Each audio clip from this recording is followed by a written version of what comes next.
നമസ്കാരം.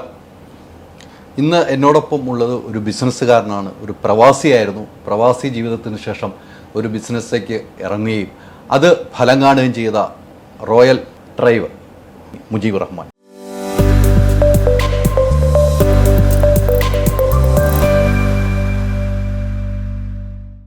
നമസ്കാരം.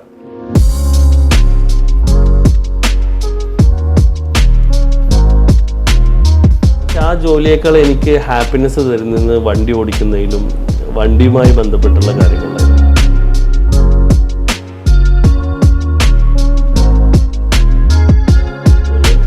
ഒരു പബ്ലിക് ലിമിറ്റഡ് കമ്പനിയായി മാറുക എന്നുള്ളതാണ് റോയൽ ഡ്രൈവിൻ്റെ ആഗ്രഹം. ഇത് ഞങ്ങളുടെ തുടക്കത്തിലുള്ള ആഗ്രഹമാണ്. പ്രതിസന്ധി എന്ന് നമ്മൾ വിളിക്കുന്ന സാധനം ആക്ച്വലി നമ്മളെ ഉണർത്താനും നമ്മളെ അപ്ഡേറ്റ് ചെയ്യാനും അത് നാളെ നമ്മൾ തിരിഞ്ഞു നോക്കുമ്പോൾ നമ്മളെ ലൈഫിൽ ഏറ്റവും വലിയ സംഭാവന തന്നിട്ടുണ്ടാവുക ആ ജീവിതത്തിൽ പ്രതിസന്ധികളായിരിക്കും.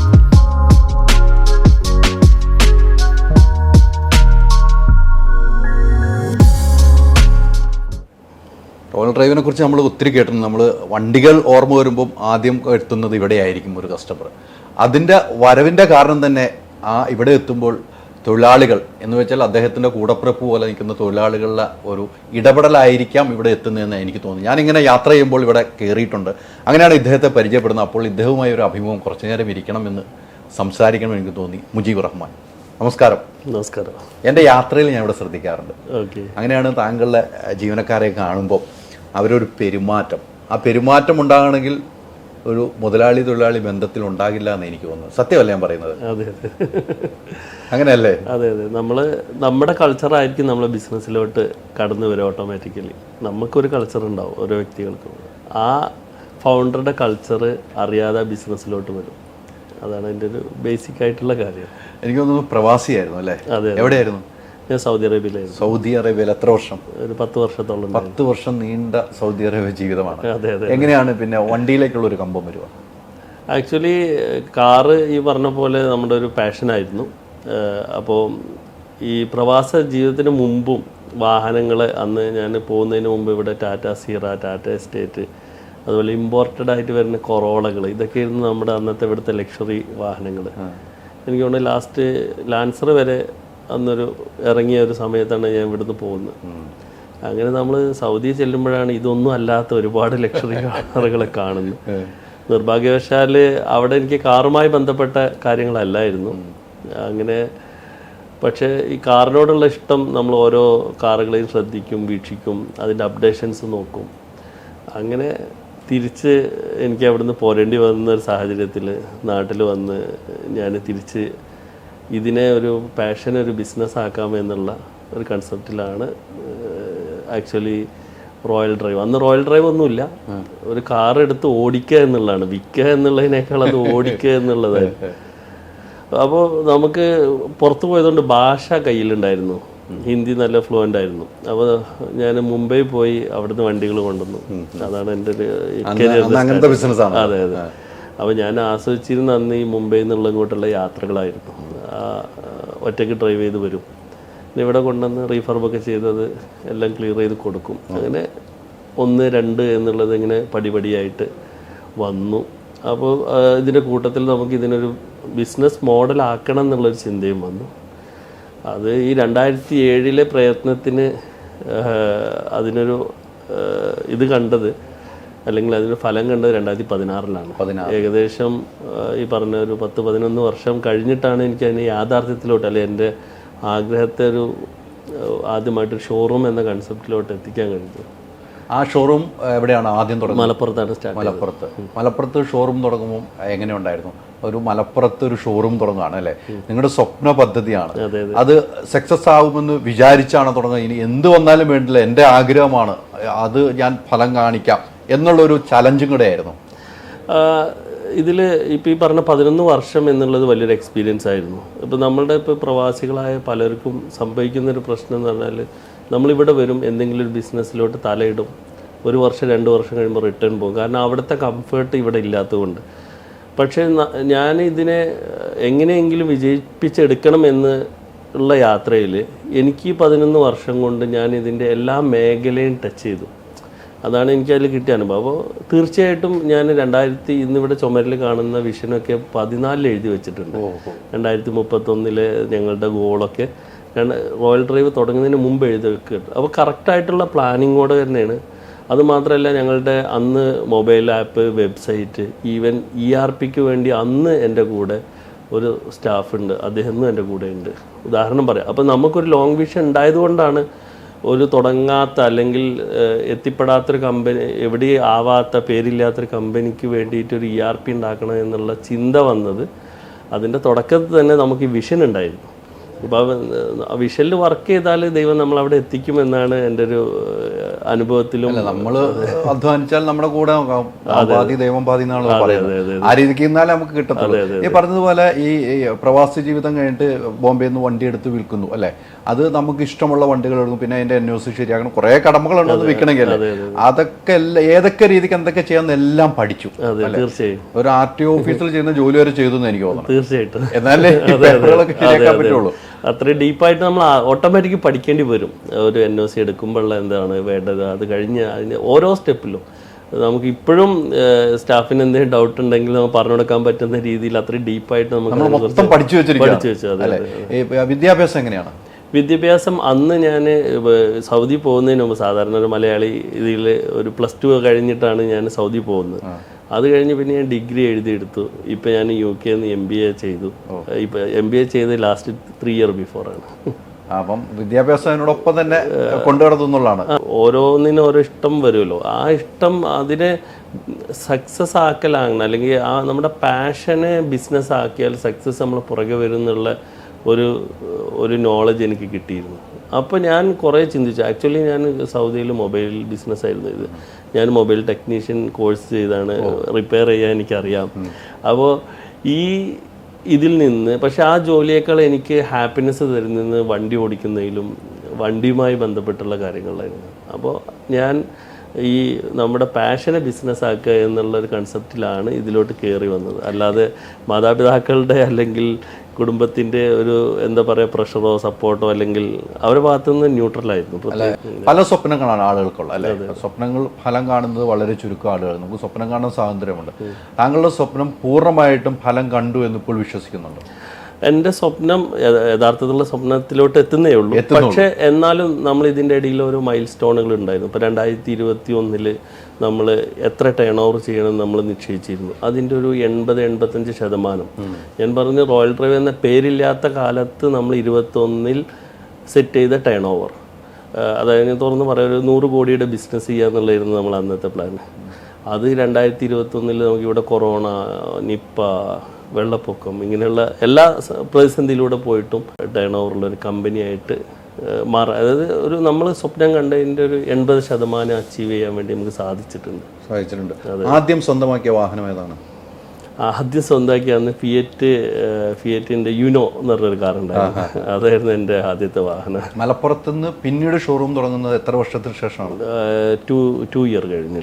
എറണാകുളത്തേക്കാണ്? അല്ല, ഞങ്ങൾ ഒരേ സമയം എറണാകുളവും കോഴിക്കോട് ഞങ്ങൾക്ക് പ്ലാൻ ഉണ്ടായിരുന്നു. അപ്പോൾ ലാൻഡ് തിരഞ്ഞുകൊണ്ടിരുന്നു.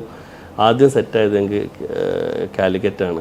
സത്യം പറഞ്ഞാൽ ആ സമയത്ത് തിരഞ്ഞ ഒരു ലാൻഡ് അല്ലെങ്കിൽ ഇന്നിരിക്കുന്ന ഷോറൂം ഇരിക്കുന്ന ഇത് അന്ന് കൺഫേം ചെയ്തിരുന്നു. പക്ഷേ ഇതിൻ്റെ കുറച്ച് പേപ്പർ വർക്ക്സ് പെൻഡിങ് ആയത് കാരണം ഇത് ഡ്രോപ്പ് ചെയ്ത് ഞങ്ങൾ കാലിക്കറ്റ് സ്റ്റാർട്ട് ചെയ്തു. കറക്റ്റ് 2 വർഷം കഴിഞ്ഞപ്പോൾ ഇതിൻ്റെ പേപ്പറെല്ലാം ശരിയായി. ഇതേ ഭൂമി തന്നെ ഞങ്ങൾക്ക് കിട്ടി. ഇവിടെ ഷോറൂം പണിതു. അങ്ങനെയാണ് കൊച്ചിയിലോട്ടുള്ള എല്ലാം 2 വർഷം ഗ്യാപ്പാണ് വരുന്നത്. അതെ, 2 വർഷത്തെ ഗ്യാപ്പ്. പിന്നെ ട്രിവാൻഡ്രം ഇപ്പോൾ ജസ്റ്റ് 2 വർഷം കഴിഞ്ഞിട്ട് ട്രിവാൻഡ്രം വന്നു ഓപ്പൺ ചെയ്തു. അതെ, 4 ഷോറൂമുകളാണ് അല്ലേ? 4 ഷോറൂമിലും താങ്കളുടെ ഒരു യാത്ര എങ്ങനെയാണ്? ഇല്ല, നമ്മളൊരു ഫ്രീക്വൻറ്റ് വിസിറ്റ് ഉണ്ട്. ഇപ്പോൾ ഞാൻ നേരത്തെ പറഞ്ഞ ഇതിൻ്റെ ആദ്യകാലത്ത് നമ്മളെ എല്ലാം ചെയ്യേണ്ടിയിരുന്നു. വണ്ടി പർച്ചേസ് ചെയ്യുന്ന നമ്മളായിരിക്കും. വണ്ടി ചിലപ്പോൾ പോളിഷ് ചെയ്യാൻ, ചില ഇൻറ്റീരിയർ ക്ലീനിങ് വരെ ചിലപ്പോൾ നമ്മൾ ചെയ്യും. ഇപ്പോൾ നമ്മൾ വിചാരിച്ച സമയത്ത് കൊടുക്കുന്ന ഷോപ്പിൽ കിട്ടൂല എന്നൊക്കെ പറഞ്ഞാൽ സീറ്റ് തുടക്കലും അല്ലെങ്കിൽ ചെറിയ രീതിയിലുള്ള പണികളൊക്കെ നമ്മൾ ചെയ്യും. അതിന്ന് മാറി ഇന്ന് നമുക്ക് ടീമായി എല്ലാം ഓരോ ചെറിയ 2020 വരെ റോയൽ ഡ്രൈവിലെ എല്ലാ വണ്ടിയും പർച്ചേസ് ചെയ്തിരുന്ന തന്നെയായിരുന്നു. അതായത് കമ്പനി തുടങ്ങി 4 വർഷം വരെ. കാരണം ഈ ബിസിനസ്സിൽ നമ്മൾ പർച്ചേസിൽ വാഹനത്തിൻ്റെ ക്വാളിറ്റി ഉണ്ടെങ്കിൽ മാത്രമാണ് നമുക്ക് നമ്മളെ കസ്റ്റമറെ ഹാപ്പി ആക്കാൻ പറ്റുള്ളൂ.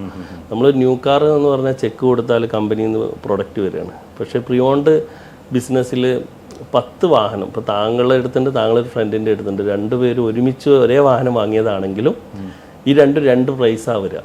കാരണം ഇതിൻ്റെ രണ്ടാൾ രണ്ട് രീതിയിലാണ് ഉപയോഗിക്കുക. ചിലവർ വളരെ റഫായിട്ട് ഉപയോഗിക്കും, ചിലർ വളരെ ആവശ്യത്തിലധികം കെയർ കൊടുത്ത് ഉപയോഗിക്കും. അപ്പോൾ ഇതുകൊണ്ട് തന്നെ ഇതിൻ്റെ പർച്ചേസ് ഏറ്റവും ക്വാളിറ്റിയുള്ള വാഹനം ചെയ്താലേ നമ്മൾ ബിസിനസ് അല്ലെങ്കിൽ നമുക്ക് നമ്മുടെ കസ്റ്റമറെ ഹാപ്പി ആക്കാൻ പറ്റുള്ളൂ. അങ്ങനെ ഒരു സംഭവം ഉണ്ടല്ലോ. അതെ അതെ അതെ. അങ്ങനെ നമ്മൾ ആ ഒരു ടൈമിൽ 20 എനിക്ക് പർച്ചേസിന് ടീമിനെ സെറ്റ് ചെയ്യുന്നത്. അങ്ങനെ മെല്ലെ മെല്ലെ ഇപ്പോൾ നമുക്ക് 3 വെർട്ടിക്കൽ ഉണ്ട്. എല്ലാത്തിനും അതാത് GM-മാരുണ്ട്. എല്ലാവരും വളരെ ഓട്ടോമൊബൈലിൽ വളരെ പ്രശസ്തരായ ആളുകളാണ്. ഒരുപാട് വർഷത്തെ മേ ബി എന്നേക്കാൾ ഇയറിന് കൂടുതലുള്ള ആളുകളാണ്, എന്നേക്കാൾ എക്സ്പീരിയൻസ് ഉള്ളവരാണ് എൻ്റെ കൂടെയുള്ള ടീമെന്ന്. അപ്പോൾ അതുകൊണ്ട് തന്നെ എനിക്കൊരു ഓവറോൾ ഇടപെടലുകൾ മതി. ഞാനിപ്പോൾ കൂടുതൽ ഇതിൻ്റെ അടുത്ത ഫ്യൂച്ചറും ഇൻവെസ്റ്റ്മെൻറ്റും അതുപോലെ എന്താ പറയുക അടുത്ത ഡെവലപ്മെൻറ്റും ഇത്തരം കാര്യങ്ങളിലോട്ടാണ് ഞാൻ കൂടുതൽ എഫേർട്ട് ഇടുന്നത്. തീർച്ചയായിട്ടും. അതോടൊപ്പം തന്നെ ഇപ്പം മൊത്തം സ്ഥാപനങ്ങളിൽ എത്ര തൊഴിലാളികളാണുള്ളത്? ഇപ്പോൾ 250 പേര്. 250 പേരെയാണ് ഇപ്പം നമ്മൾ കൂടെ കൊണ്ടു നടക്കുന്നത്. അത് കൂടപ്പുറപ്പുകൾ പോലെയല്ല കൊണ്ടു നടക്കുന്നത്. എനിക്ക് താങ്കൾ ഇപ്പോൾ ഇവിടെ ഇരിക്കുമ്പോൾ താങ്കളുടെ ചിരിയാണ് കേട്ടോ എന്നെ അത്ഭുതപ്പെടുന്നത്. എപ്പോഴും ഒരു ചിരിച്ച മുഖമാണ്. അത് ആളുകൾ പറഞ്ഞിട്ടുണ്ടോ? അത് ഓരോ ആളുകൾക്ക് ഓരോ നേച്ചറല്ലേ, അങ്ങനെ സംഭവിച്ചു പോകുന്നതാണ്. ഇപ്പം എൻ്റെ വീട്ടിൽ എൻ്റെ ബ്രദർ ഉണ്ട് സൗദിയിലുള്ള, അവൻ എന്നേക്കാൾ ഭംഗിയായി ചിരിക്കും. അത് അവൻ ബിസിനസ്സുകാരനൊന്നുമല്ല, അത് ഓരോ അല്ല, അത് ബിസിനസ്സുകാരനല്ല എന്ന് പറയുമ്പോൾ ആ പറഞ്ഞതിൻ്റെ ഉള്ളടക്കം ഒരു സോപ്പിടാൻ വേണ്ടി ചിരിയല്ല. അല്ല അല്ല അല്ല അത് ഞാൻ പറഞ്ഞത്. അപ്പം എന്നോട് പലരും ചോദിച്ചത് നമ്മളിങ്ങനെ വല്ല ചിരിക്കാൻ മേലുള്ള ട്രെയിനിങ് എടുത്തിരുന്നു. അല്ല, ഞാൻ ചോദിച്ച കത്താണല്ലോ, തെറ്റിയിട്ടില്ലല്ലോ. ഞാൻ വന്നപ്പോൾ തൊട്ട് ശ്രദ്ധിച്ചതാണ്. അതിനുള്ള ട്രെയിനിങ് കൊണ്ടോ? അപ്പൊ ഞാൻ എന്റെ ചോദ്യം കറക്റ്റായെന്ന് എനിക്ക് തോന്നുമല്ലേ. അല്ല, ഞാനത് ശ്രദ്ധിച്ചുകൊണ്ടിരിക്കുകയാണ്. താങ്കൾ എന്ത് പറയുമ്പോഴും അത് പറയുന്ന രീതിയിലും ആ സംസാര രീതിയിലും ആ ഒരു ചിരി ഉള്ളപ്പോൾ തന്നെ അത് തന്നെ നമ്മുടെ ഒരു കസ്റ്റമറിന്റെ മനസ്സ് നിറയും കേട്ടോ. അല്ല, നമ്മള് മസിൽ പിടിച്ചിരുന്നിട്ട് പ്രത്യേകിച്ച് ചുമ്മാ ഇരിക്കാന്നില്ല, അത്രേ ഉള്ളൂ. അതിന് മാറ്റമൊന്നുമില്ല. മറ്റൊരു പ്രധാനപ്പെട്ട കാരണം, നമുക്ക് ഇപ്പോൾ ഈ ഷോറൂമിൽ പല ആളുകൾ വരുന്നുണ്ടല്ലേ, പല രീതിക്ക് ആളുകൾ വരുന്നുണ്ട്. ഇവിടുന്ന് വാഹനം വാങ്ങിയ ഒരാളെ ഓർക്കാൻ പറഞ്ഞാൽ ആരെ ഓർത്തെടുക്കാൻ പറ്റും? എല്ലാവരും നമ്മുടെ കസ്റ്റമറാട്ടോ. എല്ലാവരും നമ്മുടെ കസ്റ്റമർ, ഒന്നും മിച്ച കസ്റ്റമർ എങ്കിലും അങ്ങനെ ഓർത്തെടുക്കാൻ പറ്റിയ ഒരാൾ നമുക്ക് പറയാൻ പറ്റുവാണെങ്കിൽ ആരെയാണ് പറയാൻ പറ്റും? എന്തായാലും നമുക്ക് പൃഥ്വിയെക്കുറിച്ച് പറയാം തീർച്ചയായിട്ടും. കാരണം നമ്മൾ 2 വാഹനങ്ങൾ അദ്ദേഹം എടുത്തിട്ടുണ്ട് നമ്മളെ ഇന്ന്. ഇപ്പോഴും നല്ല റിലേഷൻ കീപ്പ് ചെയ്യുന്നുണ്ട് ഞാൻ അദ്ദേഹത്തായിട്ട്. അദ്ദേഹം വളരെ എന്താ പറയുക, ഈ പറഞ്ഞ പോലെ ഞാൻ പരിചയപ്പെട്ടതിലൊരു വ്യത്യസ്തനായ വ്യക്തിയായിട്ട് എനിക്ക് തോന്നുന്നുണ്ട്.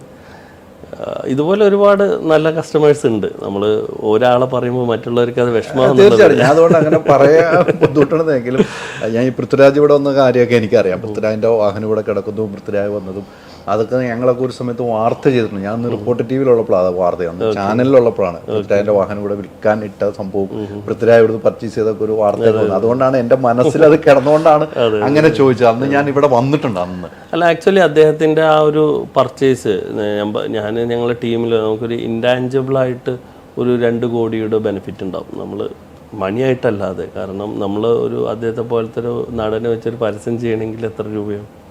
റോയൽ ഡ്രൈവിനെ സംബന്ധിച്ച് അതേപോലെ പ്രിയോണ്ട് ഇൻഡസ്ട്രിയെ സംബന്ധിച്ചും, കാരണം എല്ലാവരും പ്രിയോണ്ട് എടുക്കുന്നതിൽ പലർക്കും ഒരു മൈൻഡ് ബ്ലോക്ക് ഉണ്ടാകുന്ന സമയത്ത് അദ്ദേഹത്തിൻ്റെ നിലപാടുകളാണ്. അദ്ദേഹത്തിന് ഇഷ്ടപ്പെട്ടു, അദ്ദേഹത്തിൻ്റെ മണി അദ്ദേഹത്തിന് ഇഷ്ടമുള്ളത് ചൂസ് ചെയ്യുക.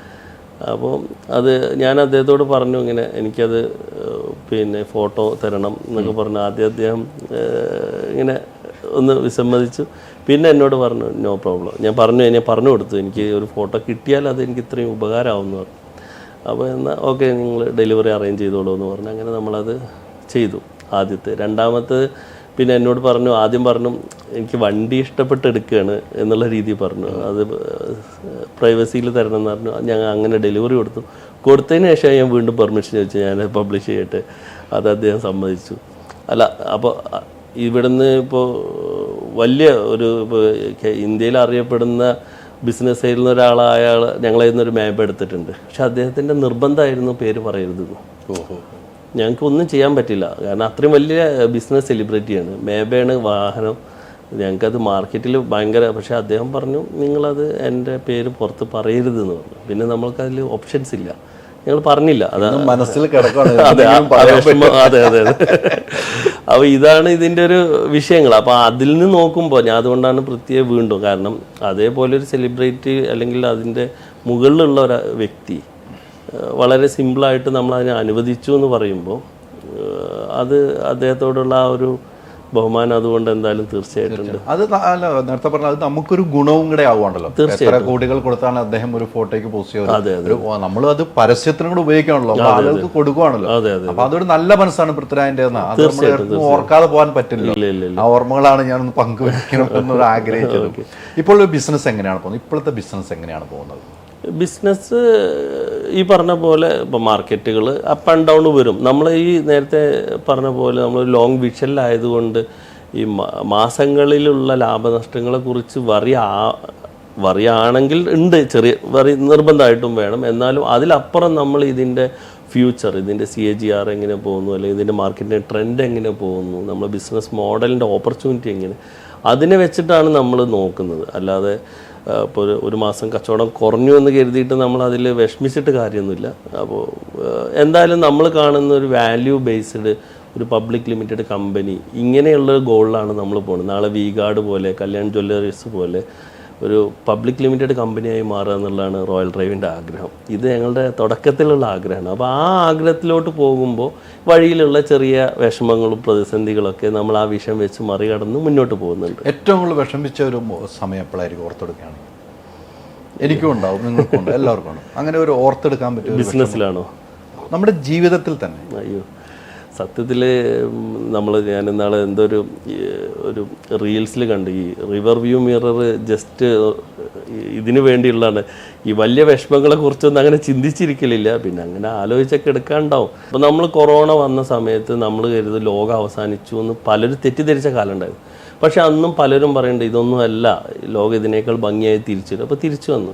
നമ്മൾ അത്രേ ഇത് കാണുന്നുള്ളൂ. പിന്നെ അത് മാത്രമല്ല, എൻ്റെ ഉള്ളിലൊരു കൺസെപ്റ്റ് ഉണ്ട്. അതായത് നമ്മളൊരു പ്രതിസന്ധി എന്ന് നമ്മൾ വിളിക്കുന്ന സാധനം ആക്ച്വലി നമ്മളെ ഉണർത്താനും നമ്മളെ അപ്ഡേറ്റ് ചെയ്യാനും, അത് നാളെ നമ്മൾ തിരിഞ്ഞു നോക്കുമ്പോൾ നമ്മളെ ലൈഫിൽ ഏറ്റവും വലിയ സംഭാവന തന്നിട്ടുണ്ടാവുക ആ ജീവിതത്തിലെ പ്രതിസന്ധികളായിരിക്കും. അപ്പോൾ നമ്മളതിനെ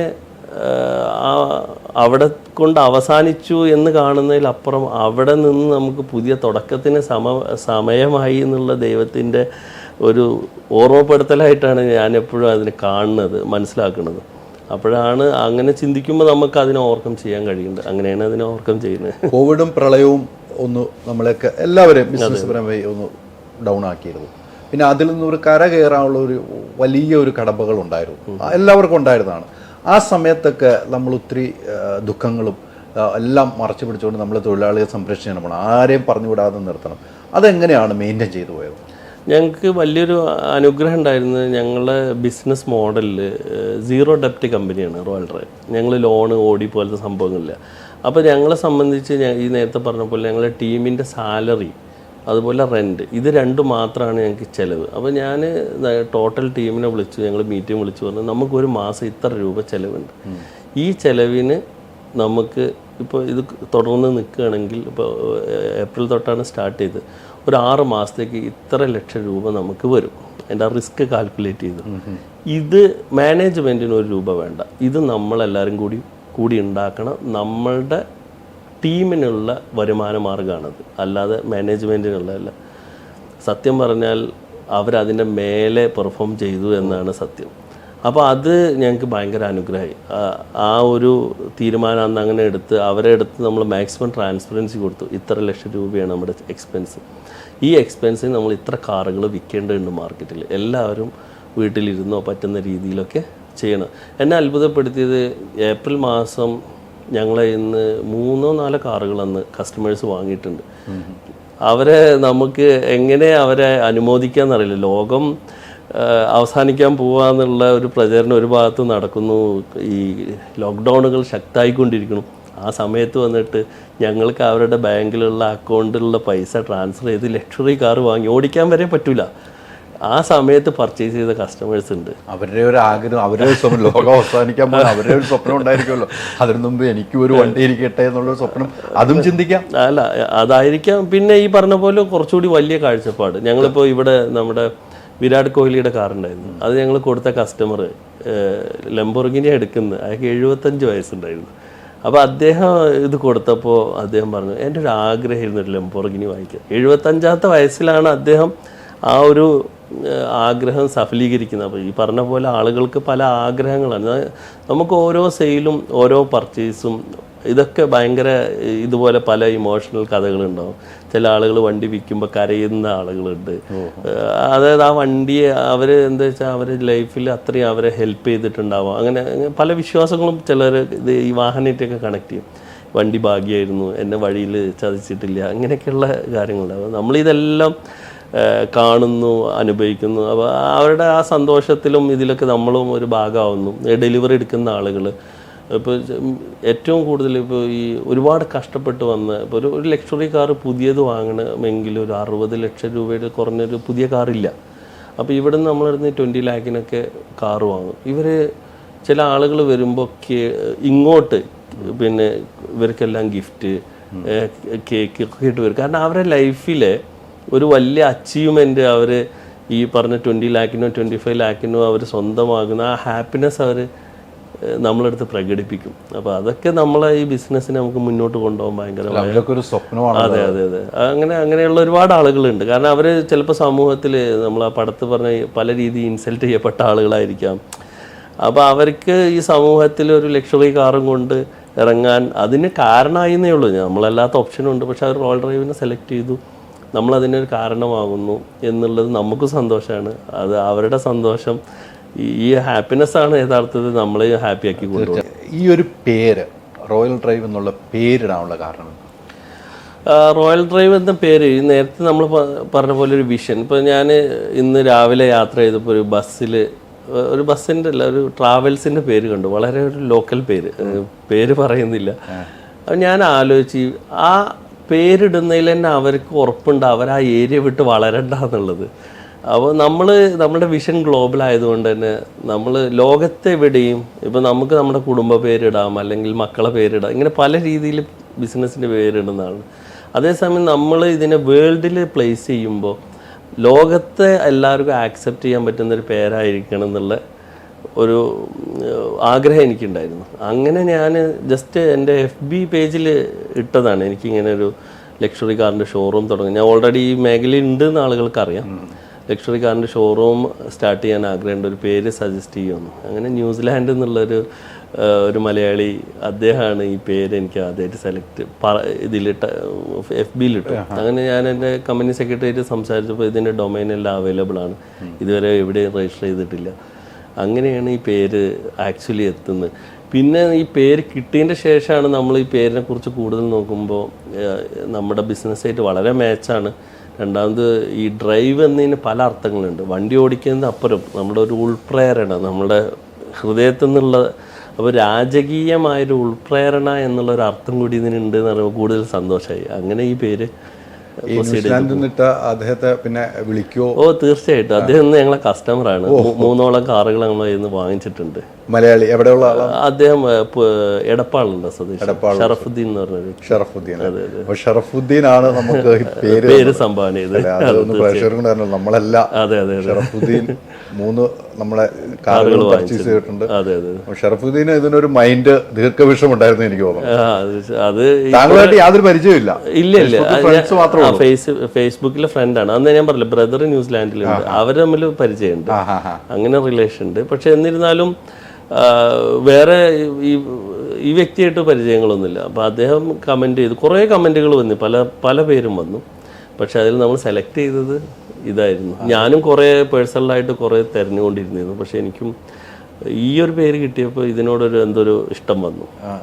അല്ല, ഞാനും മനസ്സിലാക്കുന്നത് ഈ പ്രകൃതിക്ക് എല്ലാത്തിനും, ഇപ്പോൾ ബിസിനസ് ആയിക്കോട്ടെ, പ്രകൃതി ആയിക്കോട്ടെ, എല്ലാം. ഇപ്പോൾ ഒരു മരം, നമ്മളൊരു തേക്കാണ് നമ്മൾ വെക്കുന്നതെങ്കിൽ അതിൻ്റെ റിസൾട്ട് കിട്ടാൻ ഒരുപാട് സമയം പിടിക്കും.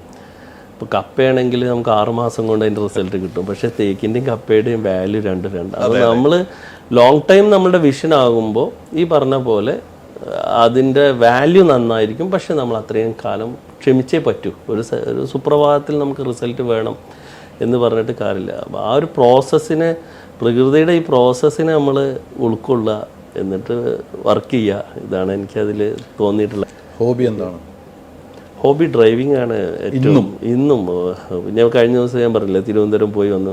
ഞാൻ എൻ്റെ ഫ്രണ്ടിൻ്റെ കൂടെ ഉണ്ടായിരുന്നു, പക്ഷെ ഞാൻ ഫുള്ളായിട്ട് ഓടിച്ചത്. നമുക്ക് ഡ്രൈവറൊന്നും വേണ്ട, ഡ്രൈവർ ഇവിടെ നമുക്ക് ഇഷ്ടം പോലെ ടീം പക്ഷേ ഞാനിപ്പോൾ അത്രയും ഇപ്പോൾ മീറ്റിങ്ങോ കാര്യങ്ങളോ കൂടുതൽ ഡിസ്കഷൻസ് ഒക്കെ ഉണ്ടെങ്കിൽ മാത്രമേ അവർ ഉപയോഗിക്കാറുള്ളൂ. മറ്റേത് ഞാൻ സ്വയം ഡ്രൈവ് ചെയ്യലാണ് എൻ്റെ ഏറ്റവും ഇഷ്ടപ്പെട്ടത്. നമ്മളെപ്പോഴും മറ്റൊരാളെ പഠിക്കുന്നുണ്ടല്ലേ? തീർച്ചയായിട്ടും. നമ്മൾ പഠിക്കുന്നതിൻ്റെ ഒരു ഗുണം എന്താ വെച്ചാൽ, ഇപ്പോൾ ഒരാൾ ഇവിടുന്ന് ഇപ്പോൾ ഉദാഹരണം എന്താ പറയുക, ഹിമാലയത്തിൽ പോയി എന്ന് കൂട്ടാ, ആ ആളോട് ചോദിച്ചാൽ നമുക്ക് ബുദ്ധിമുട്ടില്ലാതെ ഹിമാലയത്തിലെത്താൻ പറ്റും. അതേസമയം നമ്മൾ സ്വയം വഴി വെട്ടി അവിടെ എത്തണമെന്നുണ്ടെങ്കിൽ ഒരുപാട് മിസ്റ്റേക്കുകൾ പറ്റും. അപ്പോൾ ഇന്ന് നമ്മളെ മുന്നിൽ കേരളത്തിൽ നിന്ന് സക്സസ് ആയ ആളുകളുണ്ട്. പണ്ടൊക്കെ നമുക്ക് US-ലെയും ഫോർഡിൻ്റെ ഒക്കെ കേസ് സ്റ്റഡിയൊക്കെ നമ്മൾ പഠിച്ചിരുന്നു. ഇപ്പോൾ ഇന്ന് നമുക്ക് നമ്മളെ നാട്ടിൽ തന്നെ ഒരുപാട് നല്ല നല്ല ബിസിനസ്സുകാർ വളർന്നു വന്ന് ഇവിടെ നിന്ന് പച്ച പിടിച്ച് രക്ഷപ്പെട്ട ആളുകളുണ്ട്. അപ്പോൾ ഇവരെ അഭിമുഖീകരിച്ച പ്രശ്നങ്ങൾ ഇന്നും മാർക്കറ്റിലുണ്ടാവാം. അവർ തരണം ചെയ്ത വഴികളെ നമ്മൾ കുറച്ച് ഡിജിറ്റലിയും കൂടി സപ്പോർട്ട് ചെയ്ത്, അല്ലെങ്കിൽ നമ്മൾ കുറച്ചൊരു ഇന്നോവേഷനും കൂടി കൊടുത്താൽ വളരെ സിമ്പിളായിട്ട് അവർ 10 വർഷം കൊണ്ട് നേടിയെടുത്ത് നമുക്ക് ചിലപ്പോൾ 2 വർഷം കൊണ്ട് അച്ചീവ് ചെയ്യാൻ പറ്റും. അപ്പോൾ ഇത് നമ്മൾ നിരീക്ഷിക്കലാണ് ഒരു ആസ് എ ഓൺട്രപ്രണർ നമ്മുടെ മെയിനായിട്ടുള്ള ജോലി. ഓപ്പറേഷൻസ് നമുക്ക് ടീമുണ്ട്, അവർ ചെയ്തോളും. പക്ഷെ നമ്മൾ ഇതിൻ്റെ ഫ്യൂച്ചറും അല്ലെങ്കിൽ ഇതിനുള്ള കാര്യങ്ങൾ നമ്മൾ പഠിച്ചുകൊണ്ടിരിക്കുന്നതാണ് എൻ്റെ ഏറ്റവും ബെസ്റ്റ്. ആ ഒരു പഠിത്ത ഫലമാണ് ഏറ്റവും വലിയ ഉദാഹരണമല്ല. നമ്മൾ ഏറ്റവും താഴെ എന്ന് നമ്മൾ ചിന്തിച്ചാൽ നമുക്കൊരു വളർച്ച ഉണ്ടാവുള്ളൂ എന്ന് വിശ്വസിക്കുന്ന ഒരാളാണ് ഞാൻ. അങ്ങനെയല്ല? തീർച്ചയായിട്ടും. കാരണം അപ്പോഴാണ് നമുക്ക് സ്വീകരിക്കാൻ പറ്റുള്ളൂ. ഇല്ലെങ്കിൽ എന്താ പ്രോബ്ലം എന്ന് കരുതിയാൽ നമ്മളാണ് ഏറ്റവും ടോപ്പെങ്കിൽ നമ്മൾ ആരെയും കേൾക്കാൻ തയ്യാറാവില്ല. അതേസമയം നമ്മൾ അവരിലൊരാളാണല്ലേ, അവരെ പോലെയാണ് എന്നുള്ളത് ഞാൻ മനസ്സിലാക്കുന്ന ഹയറാർക്കി. ഇപ്പോൾ GM ആണെങ്കിലും താഴെയുള്ള ആളാണ്, ഇതൊക്കെ ഒരു നിമിത്തങ്ങളാണ്. ബാക്കിയെല്ലാവരും നമ്മൾ കോമൺ മാനാണ്. ഇപ്പോൾ ഇവിടെ ഞങ്ങൾ വെള്ളം ഈ കസ്റ്റമർ കൊടുക്കുന്ന ഒരു ജ്യൂസ് ഉണ്ട്. അപ്പോൾ അത് ഞങ്ങൾ ഒരു പ്രാവശ്യം അത് ചേഞ്ച് വരുത്തി. വേറൊരു ടീം വന്ന് ഒരു ലിക്വിഡ് വന്ന് ഇത് കുറച്ച് ലക്ഷറിയാണ്, അതാണിത്. മറ്റേ ഞങ്ങൾ ഇവിടെ മേക്ക് ചെയ്യുന്നതായിരുന്നു. അപ്പോൾ അത് ഞങ്ങൾ ഫീഡ്ബാക്ക് ഇവിടെ നിന്ന് ചേച്ചി പറഞ്ഞു, ഈ വെള്ളം ആളുകൾ മുഴുവൻ കുടിക്കുന്നില്ല. രണ്ടാമത് നമ്മൾ ആ പഴയ ജ്യൂസാണ് ആളുകൾക്ക് ഇഷ്ടം. അപ്പോൾ ആ ഫീഡ്ബാക്ക് ആ ചേച്ചി പറയുമ്പോൾ നമ്മളത് കേട്ടു. അത് ഉടനെ ആക്ച്വലി ചേച്ചിക്ക് പണി കൂടുതലാണ്. നമ്മളെ വെള്ളം ഉണ്ടാകും, നമ്മൾ ഇവിടെ നിന്ന് ജ്യൂസ് അടിച്ചുണ്ടാക്കുന്ന. മറ്റേത് പറഞ്ഞാൽ ലിക്വിഡ് ജസ്റ്റ് വെള്ളത്തിൽ കലക്കിയാൽ മതി. പക്ഷെ കസ്റ്റമേഴ്സിന് അത് ഇഷ്ടമല്ല എന്നുള്ള. അപ്പോൾ ആ രീതിയിൽ നമ്മൾ ഏത് ലെയറിലുള്ള ആളുകളെയും നമ്മൾ കേൾക്കാൻ തയ്യാറാവുമ്പോഴാണ് നമ്മൾ ബിസിനസ്സിൽ നമുക്ക് ചേഞ്ച് ചെയ്യുന്നത്. അവിടെ ആ ചേച്ചിയെ സമ്മതിക്കണം. അതെ അതെ, ആ ചേച്ചിയുടെ നേരത്തെ കൊടുക്കുന്നത് അത് മൊത്തം കുടിക്കുന്നു, ബാക്കി വെക്കുന്നു ചേച്ചിയുടെ മനസ്സുണ്ട്. അതെ, അല്ല നമ്മളോട് ഇഷ്ടമുള്ളതാണല്ലോ ചേച്ചി പറയുന്നത്. അത് ഞങ്ങൾക്ക് ഇവിടെ ഒരു ഫീഡ്ബാക്ക് സിസ്റ്റം ഉണ്ട്. എല്ലാ ക്വാർട്ടറിലും എല്ലാവരുടെ അടുത്തു നിന്ന് എഴുതി വാങ്ങിക്കും എന്താണ് നമ്മൾ ഇമ്പ്രൂവ് ചെയ്യേണ്ടത് എന്നുള്ളത്. നമ്മുടെ ഒരു സോട്ട് എഴുതി വാങ്ങിക്കും എല്ലാ ടീമിൻ്റെ കയ്യിൽ നിന്ന്. അപ്പോൾ അതിലവർ എഴുതിയതാണ് ആക്ച്വലി. അപ്പോൾ ചിലപ്പോൾ ഡ്രൈവർമാർക്ക് കമൻ്റ് ഉണ്ടാവും. അപ്പോൾ ഞാൻ പറയുന്നത് മേലെ ഇരിക്കുന്ന ആളെ കയ്യിൽ നിന്ന് മാത്രമാണ് കോൺട്രിബ്യൂഷൻ എന്നുള്ള തെറ്റിദ്ധാരണയാണ്. ഇതിലുള്ള ഓരോ ആളുകളും അവരുടേതായ സ്ഥാനത്ത് നിന്ന് ഒരുപാട് കോൺട്രിബ്യൂട്ട് ചെയ്യുന്നുണ്ട്. പക്ഷേ അതിനുള്ള സ്വാതന്ത്ര്യം നമ്മൾ ഓണേഴ്സായി നമ്മൾ കൊടുക്കണം. അവർക്ക് സംസാരിക്കാനുള്ള സ്വാതന്ത്ര്യം കൊടുത്താലേ അവർ പറയുള്ളൂ. ഒരു കോർ ടീമിൻ്റെ പ്രത്യേകത പറഞ്ഞാൽ ആ ടീമിൽ നിന്നുള്ള മൊത്തത്തിലുള്ള ഐഡിയ ആണ് വരിക. മറ്റേത് നമ്മളുടെ സ്വന്തം തീരുമാനം. അപ്പോൾ നമ്മളുടെ കഴിവ് വരെ ആ കമ്പനി വളരുള്ളൂ, അതിന് മുകളിലോട്ട് കമ്പനി വളരില്ല. അപ്പോൾ തീർച്ചയായിട്ടും ടീമിൻ്റെ അഭിപ്രായം എടുക്കാതെ നമുക്ക് വളരാൻ കഴിയില്ല. നമുക്കൊരു വലിയ സക്സസ് വേണമെങ്കിൽ ടീമിനെ വളർത്തുക. കാരണം ഇതിൽ 2 കാര്യങ്ങളുണ്ട്. ഇത് ഇംപ്ലിമെൻ്റ് ചെയ്യേണ്ടത് ഇപ്പോൾ ഞാൻ നമ്മുടെ മലപ്പുറം ഷോറൂമായ എനിക്ക് അതിൻ്റെ ഫ്രണ്ടിൽ നിന്ന് വണ്ടി വിൽക്കാം, കസ്റ്റമർ അറ്റൻഡ് ചെയ്യാം, ഇതെല്ലാം എനിക്ക് ചെയ്യാൻ പറ്റും. അതേസമയം ഇത് വളർന്നു കഴിഞ്ഞ് എനിക്കിവിടെ കസ്റ്റമർ അറ്റൻഡ് ചെയ്യാൻ പറ്റില്ല. അപ്പോൾ നമ്മൾ ടീമിൻ്റെ അഭിപ്രായം കേട്ടാൽ മാത്രമാണ് എനിക്കത് അതിനെ എക്സിക്യൂട്ട് ചെയ്യണം. അപ്പോഴാണത് പെട്ടെന്ന് അത് വർക്ക് ചെയ്യാനും പറ്റുള്ളൂ. കാരണം അവരാണ് ഫ്രണ്ട് എൻഡിൽ നിൽക്കുന്നത്, അവരാണ് കസ്റ്റമറെ കാണുന്നത്. അപ്പോൾ അവരുടെ വോയിസിന് വലിയ പ്രാധാന്യം ബിസിനസ്സിലുണ്ട്.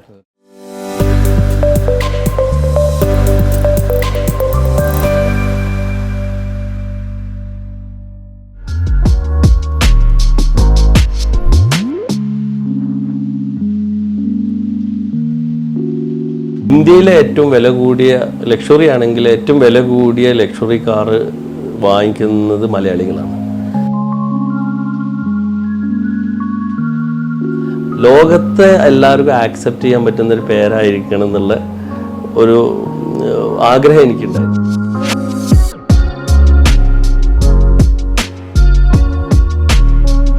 ഹെലികോപ്റ്ററിൽ 99% ആണെങ്കിൽ ഇപ്പോൾ ബെൻറ്റേഗോ പോലെയൊക്കെ 80% ഉണ്ടാവും. നോർമൽ ഒരു ലക്ഷറി കാർ തന്നെ